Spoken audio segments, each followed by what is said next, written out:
When you now start building as a CEO and Dr. Sehoole, you obviously need to take an introspective look. And the first thing that you ask yourself is, what went wrong? So what were some of the insights? What were some of the learnings that you got from this sort of, this exercise of almost rebranding and doing things differently? As you're saying, Joanne, as well, that KPMG, sort of reacted much more differently to all the companies, because the minute we heard Commission of Inquiry, everybody got painted with the same brush.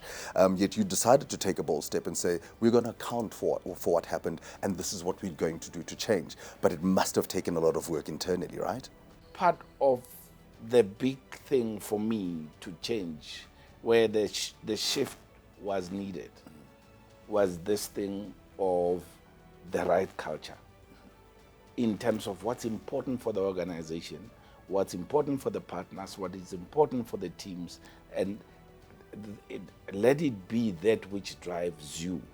And right now, as Prof has indicated, with the kind of assignments we've turned down, tells you that the fee or income or profit is not at the forefront of what we're doing. We believe that the approach that we've taken at KPMG, I can tell you, it's not going to make us rich quick.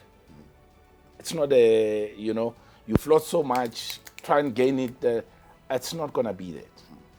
But what we're looking at is actually rebuilding a firm in a much more sustainable way. I think there is still two things. Quite a lot of skepticism from many people in society about the sincerity of corporates walking this road.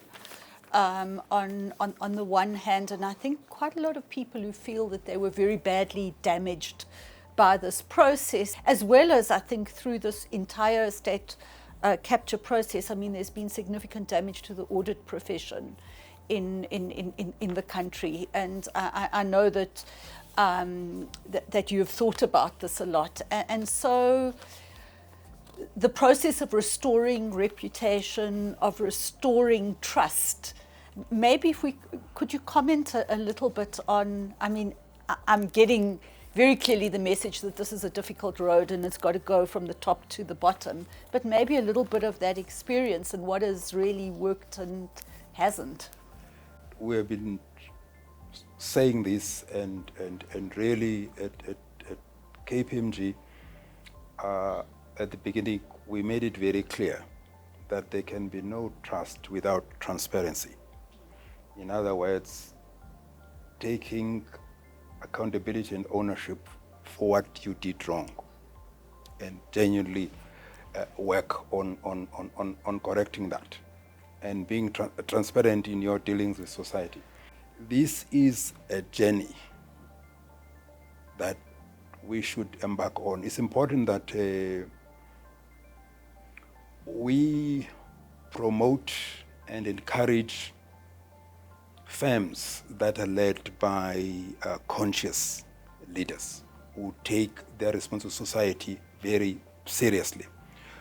We work with them to try and really encourage the whole business community to move in that direction. Secondly, there must be speedy sanctions for corrupt people in leadership position to show that it doesn't pay. We need that as well. If the learnings from this state capture and so on are going to really be positive learnings are going to be sustained, and we become a better country going forward, is going to depend on these two things: NBI, business leadership, KPMG, and others growing and working with role models on integrity and really sharing those lessons with the younger leaders who are coming up. And people are not fools. They know that these waves do come. When we had the Enron, there were big changes to the accounting profession. Audit firms had to do away with their advisory services and all that. Some firms just said, we're going to ride this wave. And over time, those things were forgotten. And then old habits came, And then again, the whole world was caught up in corruption by big business, including the profession, in 2008, 2009. So keeping this momentum of reform, of really conscious leadership, and really making sure that crime doesn't pay is our challenge. Then on our side, we're saying the opportunity that we have, at least to lead one institution, we are going to try that institute become one of the role models. It's not going to be easy, but really we appreciate you guys, the work that you are doing.